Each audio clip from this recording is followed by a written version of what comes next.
Every company wants to make the next mega hit of a game, the next Overwatch, Rainbow Six Siege, or Warzone, and while I don't necessarily blame them for wanting to create a product that's going to make them a lot of money, I do blame them for being extremely out of touch with the general gaming audience, and now PlayStation Studios is highlighting this because a new 5v5 multiplayer shooter, Concord, is getting raked over the coals for pushing pronoun nonsense and DEI character designs. I have a few different things that I want to show off, but before we get into the topic, if you enjoy the content I create, check out the links in the description, follow me on social media, and consider supporting through Patreon or through YouTube memberships. Now, this is a That Park Place article that I wanted to primarily reference. It says Firewalk Studios, a subsidiary of PlayStation Studios, provided a number of new details about their upcoming 5v5 multiplayer shooter, Concord, during a PlayStation State of Play presentation.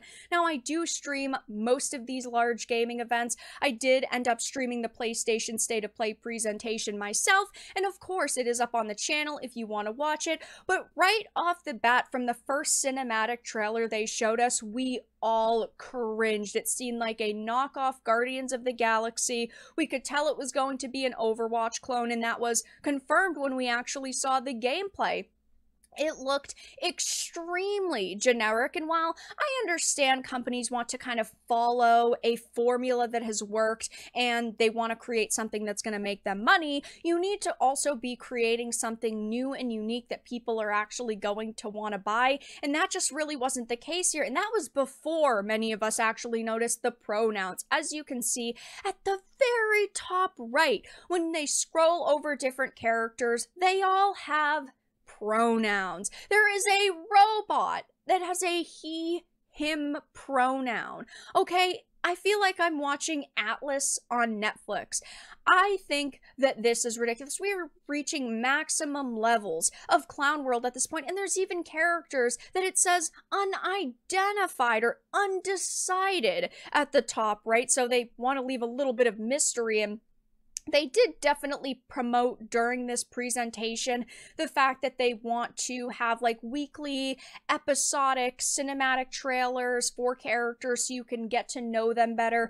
But if right off the bat, from the very first 5 minutes that we see of the game, people are not excited, that's not going to matter because it's going to fail. Now, when it comes to new games like this, and I said this during the event, you need to give the option for people to play it for free. I understand that they want to sell this. We don't know how much it's going to be. I assume it's going to be a $70 game or at least $50. But that's not going to be the case. They did promote the fact that there's going to be an early beta access, but only if you pre-order it. When it comes to new IPs, especially ones in a market as competitive as 5v5 shooters, you need to offer free betas. I said this, but it looked half interesting just based on the gameplay because I liked Overwatch, so I would have given it a chance, but it's not going to ever have a free beta access, and I'm not going to put down $50 or $70 for a game that is new that I could play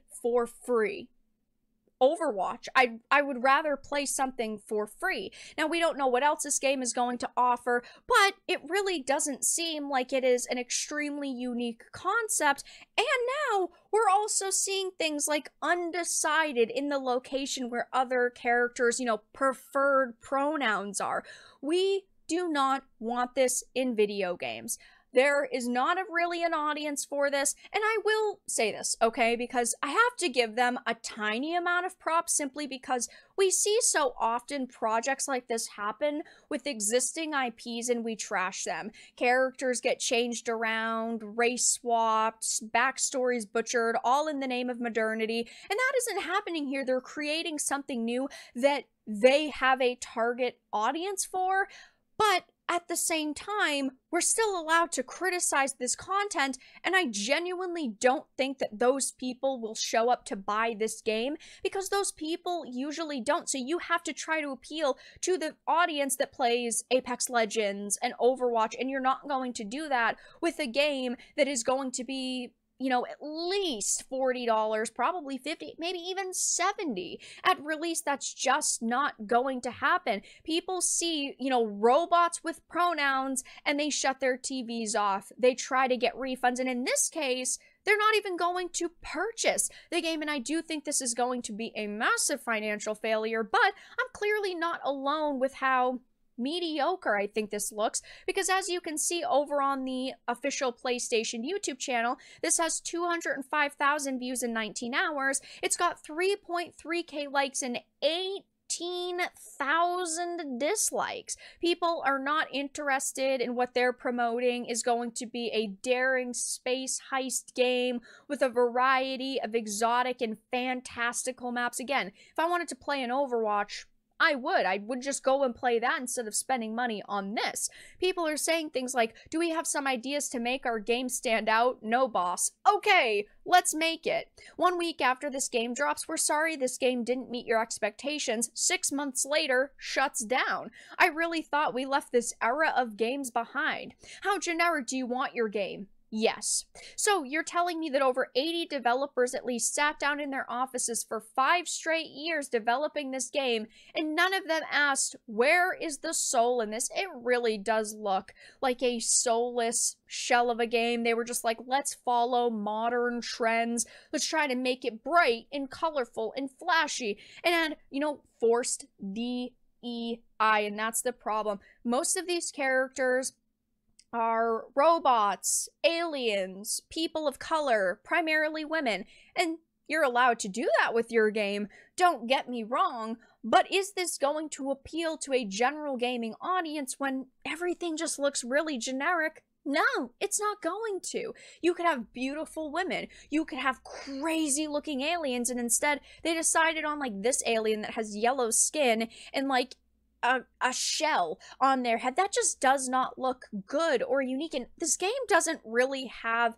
a cohesive theme to it. So clearly people are not enjoying these first teasers and trailers, and I have to agree.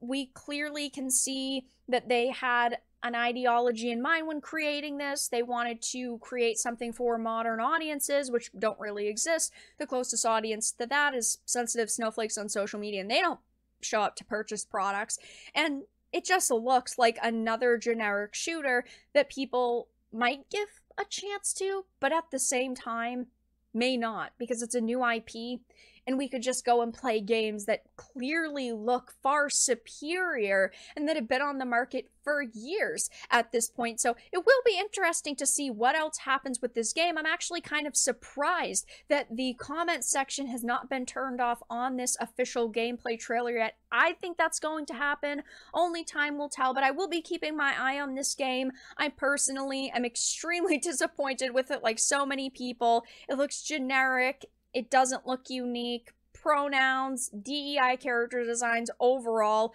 just looks really poorly made.